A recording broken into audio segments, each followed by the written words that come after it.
Hello, everyone, and welcome to AI Insights, the Executive Brief. I'm Ben's AI avatar, and today I'm excited to share an incredible conversation Ben had with Hani Elgebali, the founder and CEO of Avid Beam Technology. Hany's story is fascinating. He spent nearly 20 years at Intel, chasing his passion for video technology, and eventually turned that drive into Avid Beam, a company transforming how we think about video analytics. From creating smarter ways to enhance safety and security to unlocking business insights with computer vision. And I would say we're only scratching the surface. We're Yeah, at an exactly. early adopters phase. The thing is, with all the advances with generative AI, ChatGPT and all of this stuff, Right. there is, and the LLMs, the large language models, so there is huge potential once combined with computer vision. There will be like new things or new use cases and people are asking for these use cases today. Hany's work shows how AI is reshaping industries in ways many of us wouldn't have imagined just a few years ago. But Kubernetes enabled us to be able to scale to large number of cameras instantly. Okay. So and be able to configure them and to get the our software up and running in a very short period of time, like Sure. within an hour. So we can have like 1,000 camera configured and everything up and running. In this episode, Ben and Hany dive into how video analytics has grown beyond traditional surveillance. They talk about using AI to detect everything from safety risks to business trends, and even how facial recognition is being used for purposes like reuniting lost children with their families. It's a mix of tech innovation and real world impact that you won't want to miss.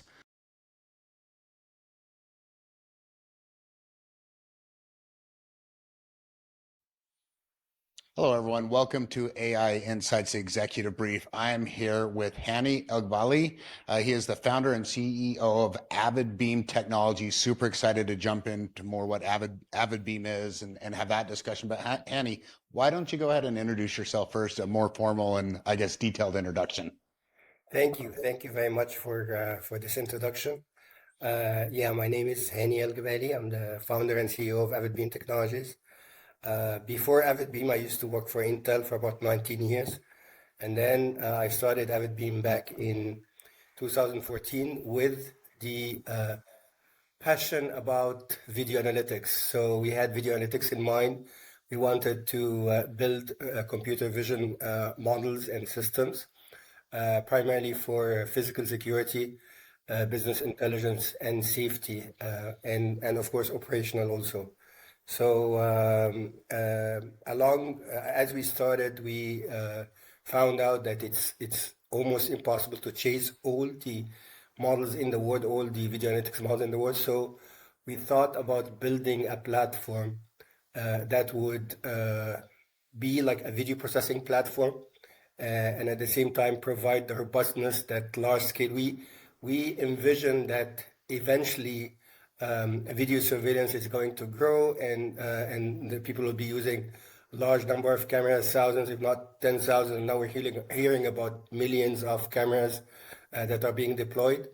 And we thought perhaps there is applications and interesting applications that we could do like from the surveillance streams, such that we could perhaps maybe gain business insights about what's going on in like about the business itself, about its safety, about its security. And so we started doing that, and as we went ahead, we started building computer vision models, and here we are after 10 Yeah. years. Hanny, I'm actually excited to have this conversation because we've gone from physical security as far as cameras being only for surveillance, proactive monitoring, maybe a little bit of maybe more proactive, but probably more reactive monitoring, right? So something happens, you're going to react to it. But now it's more than just safety. And you talked a lot about how it's giving us business insights. And I can imagine that's in a lot, like in several different ways. But before we jump into that, you talked about passion. And I am curious. I always like to ask, how did you get into technology? Was this something, and I'm even curious too, because you grew up in Egypt, right? I grew up in Egypt. I did Yeah. my So master's. how did this go? How did you get this passion for technology or even Sure, start into the sure. tech industry? Yeah, like I did my undergrad in Egypt, and then I went to Canada to do my master's and then my PhD. Mm. And like I did my undergrad in electrical engineering, and then I switched to computer science. So that switch was like a big switch. Yeah. Electrical engineering and computer science, like they are not very different, but they like when you study them, there's a whole difference in the syllabus and so on. So you'd have to start gaining more visibility into what computer science is about and so on. So my passion in during the PhD was for video, Mm. because I like before I finished the PhD, like I joined Intel. Intel was always has been my dream. Like during even my undergrad, I Yeah. wanted to join Intel. So I joined before I finished my PhD, and then I finished my PhD like 3 years later. So after I joined, but I had a lot of interest for video conferencing at that time. Video conferencing was just starting Yeah. at that time. Intel was one of the first like companies to standardize actually video conferencing with the ITU, like how it's all shaped and so on. Right. Even with internet IP telephony and all of this started at Intel even before many other companies that are like Skype and others that are maybe 5 years before Skype, I would say. Yeah. So that has always grabbed my interest. I was also interested in video coding and video streaming and everything that has video over wireless and so on. So, and then during my last 3 4 years with Intel, I was heading a wireless lab that was doing video applications, but I couldn't do like video analytics. But I had Uh-huh. this passion for video analytics, so I decided like once I have an opportunity when I left Intel in 2014, I thought perhaps maybe I could do something with video analytics. And video analytics was really exciting because it's surrounded with all this hype about sci-fi and so on. And many times, like when we started. When we go to customers and tell them about video analytics, they start listening to us as if we're telling them like science fiction. Yeah. So it's not. I mean, they didn't believe that this could really happen, and also the technology, the hardware was not really like on par with the technology at that time, and so there were some failures at the beginning because the hardware could not cope with the advances of technology. But later on, like when Google and Microsoft and others start releasing all of these TensorFlow and also the advances of Moore's law with Intel and of course like with NVIDIA also with the GPUs Hmm. coming along, that has made a big revolution in how the technology progressed to be able to handle video analytics and really like meet the customer expectation. And even today, like once we go to customers, they keep on telling us about new use cases that we haven't like heard about, and every use case that we have built was based on something that we heard from the customer. So we Nice. never like started building our own use cases without customer feedback. Are you seeing a particular vertical adopting the computer vision and the video analytics? Again, the security portion of physical security is still important, but Yes. what verticals are you seeing adopting more of this analytics and more business purpose sense of cameras and computer vision? Yeah, that's a great question. So we see, of course, there is the term digital transformation. There are a Hmm. lot of enterprises are going through digital transformation, and part of digital transformation in many big enterprises, I would say even smart cities. Smart cities also is a big part of this. They Hmm. build data centers, And one of the main drivers for data centers is to be able to handle video, handle streams from video surveillance, and also handle video analytics. Yeah. So that was a big driver. So smart cities and all the smart technologies that come along with it, like smart waste management, smart lighting, smart video surveillance, all of this added to the success of new verticals for video analytics. But there are many other verticals also. Yeah. So, for example, like oil and gas, manufacturing, they are all very interested in safety using video analytics. Okay. Retail is interested in business intelligence, like marketing data, how the heat map inside the store is doing, like what are the shelves that are being visited often versus shelves that are not visited at all. How like what's the time that the average time that each customer would stand in front of the merchandise. There are things about like where would people go, what's the customer journey inside the store. So that's all considered a business intelligence. And there is operational stuff also. Banks also like are big on video analytics. They have very interesting use cases that are very unique to them, from how the teller versus customer interaction, like are they really engaged? Yeah. What's the dwell time of customer in front of the teller, and so on. So there's plenty of like operational, and also ATM machines. ATM machines Yeah. also are big for security and also for operation. So are they like very busy? Are they not attended at all? Things like that. Yeah. Um, and of course, uh, most of our operation actually in the Middle East. So we work in Egypt, Saudi Arabia, we work in Tunisia. We have some operation in the US. Okay. But of course, like the customer or the clientele in each geo like would differ from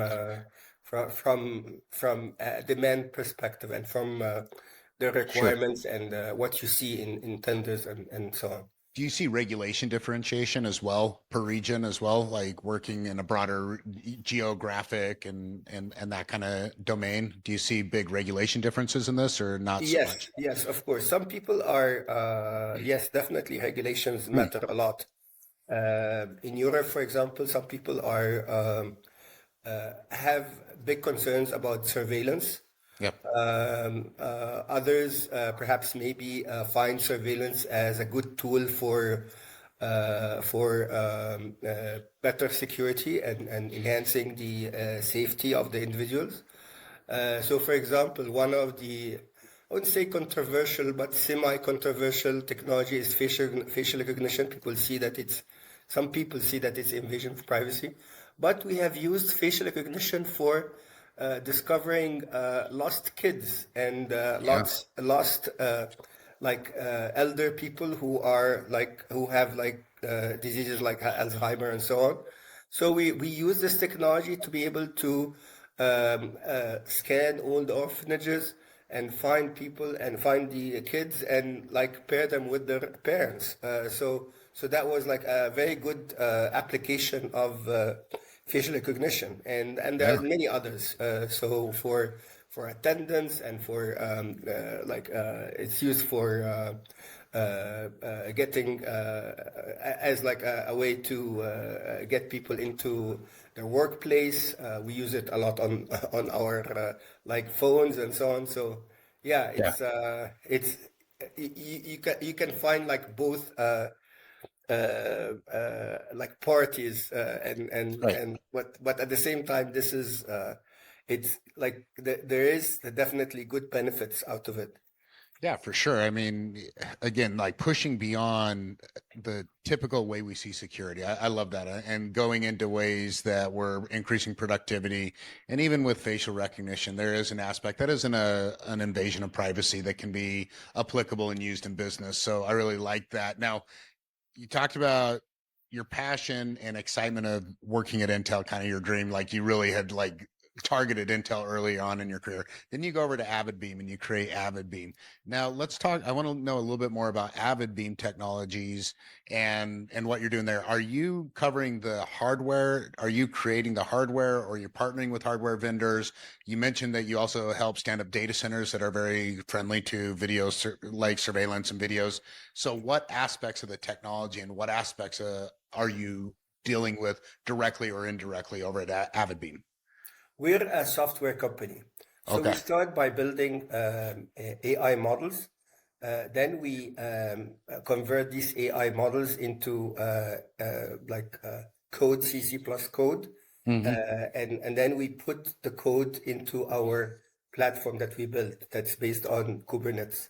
And then afterwards, we Okay. have everything is like web-based. So we have our back end and front end user interface in order to show the alarms, alerts, snapshots, etc. that or the charts that comes out of the or what we call the metadata that comes out of the stream. Hmm. Having said that, we are of course very interested in hardware because software would have to run on hardware, and we're Yep. running in real time, and we're running 24/7. So it must be extremely robust. No memory leaks. Memory leaks would just kill the product. Right. And you have to optimize the hardware a lot. So you have to have good knowledge of hardware. Yeah. And by the way, since like some of us came out of Intel, like it's not only me, but other also colleagues on the company, they're from Intel. We know hardware well, and we're on Intel, one of the Intel marketing programs. We're on the product ready program with Intel, and Hmm. we're also on the Inception program with NVIDIA and and and we're certified for Metropolis and so on. So we understand the GPUs very well, and we understand the CPU. So we have developed tools and scheduling algorithms for optimizing the hardware in a way that would make it very attractive for the client. So that Yeah. way, like we save in the total cost of ownership of for the customer. The problem, or I wouldn't say the problem, but we don't sell hardware. So Right. once we get like we get like a request for like a product or a project, we have to size the hardware for the customer, and we provide them with the software component. But they Sure. have to, like the system integrator would be responsible for the hardware. For the hardware. Now, what you mentioned the AI aspect of this, and obviously there's a pretty big when you're getting the computer vision and some of the analytics, you're using AI. Do you feel like there's an area that AI there still isn't? I mean, there's a lot of advancement left with AI, but what advancement would be the most useful right now, where it's not stuck, but you see this next step, this next evolution? What do you see there? Great question. And I would say we're only scratching the surface. We're Yeah, at an exactly. early adopters phase. The thing is, with all the advances with generative AI, ChatGPT and all of this stuff, Right. there is, and the LLMs, the large language models. So there is huge potential once combined with computer vision. There will be like new things or new use cases and people are asking for these use cases today. The only problem is that they haven't reached the real-time level yet, but they will reach it. The Right. hardware will allow this in the very near future. So once we get that, then we have more intelligent and more descriptive way of uh, like assessing the scene. So today, Hmm.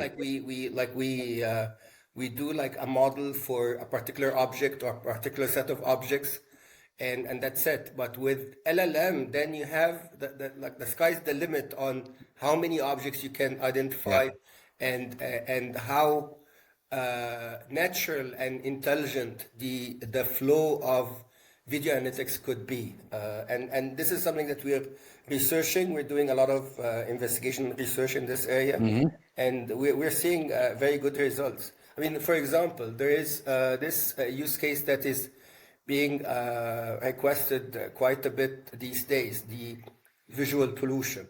How we could do visual pollution. Visual pollution meaning if you find like garbage on the street, or if you find construction remains, or like even water in the middle of the road, things like that, Yeah. then you're able to quickly identify these and create alarms and alerts in order to be able to handle the situation. Nice. Yeah, that's so many use cases. That's amazing. Now, another thing I want to jump back to, you mentioned the use of Kubernetes. Obviously, that would make sense for that use. Is there any other methodologies outside of Kubernetes, or is that really the main use case for this, like for what you're doing? Does that Yeah, question make sense? we were using other big data tools before Kubernetes, but Kubernetes like we were using other. I remember like when big data started, there was Hadoop, there was Mm. Storm, and there was other like Yeah. tools that were used for handling big data. And what we did at that time is that we kind of modified the tool in order to be able to handle video, because they used to handle numbers and text and such. So we modified it to be able to handle videos. But Kubernetes enabled us to be able to scale to large number of cameras instantly. Okay. So and be able to configure them and to get the our software up and running in a very short period of time, like Sure. in within an hour, so we can have like 1,000 camera configured and everything up and running. So it's really like a breakthrough in how you could scale. So it's a tool for scaling basically. Yeah, the structural organization that would provide, I would imagine, helps, with that scaling and Right. everything. So yeah, that's amazing. So what's on the radar right now with Avid Beam? Like, I mean, are you guys? Is there a future plan for like this next level of technology, the next thing? Are you guys pretty solidified in what you're doing now, or what are you guys? How are you guys thinking of expanding? So we're in the scaling phase. So we're scaling would be through like adding new use cases. So Okay. there are three components to this, and that customer would be really interested in: use cases, Yep. accuracy, and performance. So accuracy is like accuracy and performance, of course, are like competing goals, because Hmm. if you have like best accuracy, then it's going to consume like the large amount of hardware, which would not be favorable for the customer. So you need to optimize, and you need to have the solution very accurate, and you need to add all of these use cases. And the use cases are really like endless. And every time we talk to customers, they come up with new use cases. So use cases is Yeah. one. This combination with generative AI is another way and then scaling through countries. So Africa is a green field for us. I mean, we Hmm. are looking at Africa Interesting. in a big way. That's one. And then, of course, other countries. So scaling into like the Gulf, there is Qatar, there is Kuwait, there is United Arab Emirates, and so on. And there is, of course, the U.S. The U.S. is a huge market as well. Yeah. Yeah, absolutely. Man, I just had the greatest question and it left me. Let's jump into a little bit. Oh, that's what it was. So it was AI and Intel. So when you were at Intel, I know obviously, and we talked about this, AI is not brand new, right? Everyone's like, hey, Mhm. it's just like since like a year or two. No, it's been around for quite some time. At Intel, when did you start hearing about, like, when did that start coming up more? Was it always a thing, or did you start hearing about the last 5 years, 10 years? Like, where did AI start being a conversation or a topic of interest? And that could be from computer vision, machine learning, not AI exactly, right? But where did you start seeing that creeping in into the conversation at Intel? See, of course, like AI is not new, and my first AI course was in the early 90s, like during my masters, Hmm. and we had there were like AI was being taught at universities at that time. Okay. But of course, like I said, there was a lot of limitations with the hardware and a lot of Sure. limitations with the use cases that can be implemented with the hardware that was available at that time. At Intel, when did we start hearing about? Of course, I mean, I was like the last 3, 4 years, I was in the labs, so there was a lot of like AI Mm. interesting, but in that at that time it was all machine learning. Deep learning was Sure. is the new revolution to AI, and actually took AI into a completely different level Yep. of maturity, and so there was a lot of machine learning attempts during my presence at Intel, but I left Intel early. I left it in 2014. So at that time, I mean, AI was starting to, I mean, AI like was dormant for quite a while, like during the R- 90s and the 2000s. And Right. then once like the hardware started shooting off again, it came with all the new development from Google and from Microsoft and Amazon and these guys. So once they started, they're like releasing their code, and I would say that that came a little bit later in 2016, 2017. Hmm. Yeah. Yeah. It's interesting. And I mean, especially, that deep learning and the impact it made and like you said, in the lab, you're actually in the mix of it. So it's kind of probably funny to see all the marketing out there where suddenly in 2024, beginning of this year, everyone was an AI company. Did Correct. that kind of Correct. make you laugh or bother you at all? Yes. I still laugh about it. Like you weren't an AI company in November, in January, Yes. suddenly you're AI. It's kind of a funny thought, right? Right. Right. Right. Yeah. That's well. That sometimes it kind of pollutes the message. Yeah. But anyways, I mean that's the I would say that that's the big news of today. So Yeah. wouldn't blame I, them. You know what's interesting? I used to think there was a lot of vendor fatigue, and I'd say about 3 months ago, I was like, man, there's so much vendor fatigue in AI. And then I started to realize that really there was just a lot of noise. And if Yes. you really look at applicable vendors in AI, there's actually not that much fatigue. There's not a lot of companies that aren't shiny toys that are actually providing good quality business use cases. I don't know if that Right. makes sense, but it's not there is a lot of vendors, but most of them aren't really like all the GPTs and Claudes, they're fun, but they don't really provide a business use case with internal data like what you're doing. You're looking at Mm, internal data, internal videos, creating insights and analytics.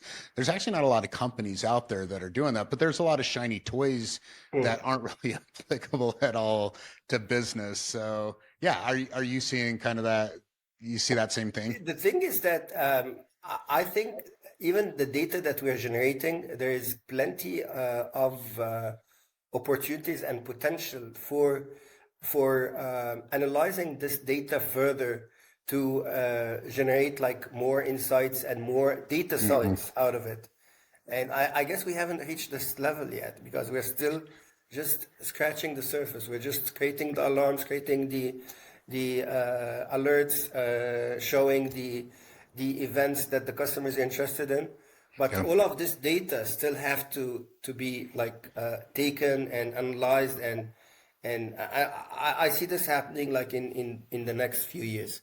Yeah. Well, you mentioned something interesting. That was that equation of accuracy and performance, right? Yeah, And AI right now, there are some inaccuracies in it, and a lot of companies are having to go for performance. Plus, there's the cost to performance, which you correct, mentioned as well. And then I mean, eventually we'll have an AI that is integrated into the business holistically, meaning not AI for marketing and not AI for accounting, but it's mm, taking all that internal data. But right now, that cost to performance would probably be not sustainable in a lot of cases. correct. Maybe in some, but maybe in the mid market. Where do you see? So, which brings you, what market do you see using AI, or even, I mean, from an Avid Beam and everything? Are you looking at enterprise and I'm talking market size, enterprise businesses, or even into mid SMB, or where are you seeing it most applicable? I see it applicable at all levels, enterprise, SMB, even Okay. consumer. We're still focused on B2B. We're still focused on the enterprise, even maybe some SMB. But an SMB requires also the subscription model because there are two models on how to build with video analytics. There's the subscription model, and Yeah. there's also the perpetual model. And perpetual model would require the enterprise or the entity to buy hardware and have and this is many enterprises are interested to keep the data to themselves. They don't want the data to be on the cloud or Sure, like of course. outside, and that's because it's security data, sometimes safety data, sometimes it's like the operation of the company. So you don't want, and even I mean, it's like getting data sets is a nightmare, or getting even feeds, Yeah. surveillance feeds to be able to do better iteration on training so that you can get better results, better accuracy. It's not that easy at all. Yeah. But yeah, It's pushing really to the edge, right? Isn't it? I mean, yes, from the yes, cloud back to the edge. Yeah. yeah, yeah, yeah. Yeah. That's amazing. Okay, so one more question. I know we're almost running out of time, but I always like asking this, and it, it's an interesting. It's more on the philosophy side of AI. But if you have Elon Musk has the Neuralink, and it's doing some good things, for paraplegics and people like that, as far as movement, maybe people who have lost a limb or things like that. But if you could plant a chip in your head that could give you unlimited knowledge, speak every language, all this stuff, is that something you would ever, and it was safe, right? So let's, under the assumption it's safe, would that be something that would interest you? It's definitely interesting, but it's just I don't know if people would be like interested to let a chip control their action. Yeah, exactly. Yeah, the action. I wonder, it's always if we know technology, and we know if you have technology there's a potential of it getting hacked because we've been in tech long enough, so the thought of your brain, the ability for someone to hack your brain is kind of Yeah, a I'm scary thought. happy with the computer, just asking them questions and they reply on my phone, etc. But having it in my head, I think is, Uh, I don't know. yeah, and how much more I'm too that's old. an I don't know. interesting point. What's the bigger point of that? Because we do have everything's at our fingertip right now, Exactly, right? yes. I mean, the chip is just, I mean, maybe a little bit faster, but now with the devices, mobile and everything, it's pretty quick, right? And I like it to be consultative. I don't like it to make decisions. Yes. So that actionable insights, I caught myself once saying making that the AI is getting there to making decisions. And I'm like, well, let's call it recommendation Right. instead of decisions, because Exactly. that human Yes. in the loop is so important. Um, Hany, thank you so much. I'm going to leave you with kind of a last thought. If you want to talk a little bit more about Avid Beam or computer vision, or any last thoughts on AI or technology in general, it doesn't have to be anything specific that you want to talk about, but this has been a great conversation and great insights. So any last thoughts or any last things you want to talk about? Thank you. Thank you very much for this interview.